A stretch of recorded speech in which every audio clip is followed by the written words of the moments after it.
मंदिर परिसरात मोठं भुयार आढळलंय। अकोल्यातील मंदिराच्या जीर्णोद्धारावेळी भुयार आढळलेला आहे। अकोला शहरातील जागेश्वर अंबिका मंदिर परिसरात मोठं भुयार आढळून आलंय आणि या मंदिराचा जीर्णोद्धार करण्यात येत असल्यानं खोदकाम सुरू असताना खोल भुयार आणि कपार दिसून आलेली आहे आणि हे भुयार 25 फुटापेक्षा जास्त खोलीचं असल्याचं समजतंय। दरम्यान असाच प्रकार राजेश्वर मंदिराजवळ देखील दिसून आला होता आणि या भुयाराची माहिती मिळाल्यानंतर अंबिका मंदिर संस्थानचे पदाधिकारी आणि कार्यकर्ते घटनास्थळी दाखल झालेलेही पाहायला मिळाले।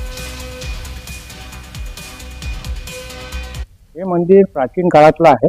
1619 मध्ये हे बांधलेलं आहे आणि सभास्थळ वगैरे हे एकदम शिकस्त झाले होते, त्यामुळे ते सभास्थळ वगैरे सगळं पडक्या अवस्थेत होते।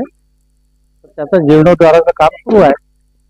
जीर्णोद्धाराच्या कामामध्ये एक विहिरीसारखा गड्डा मिळाला, त्याच्यात होऊ शकते आता बघणं बाकी आहे।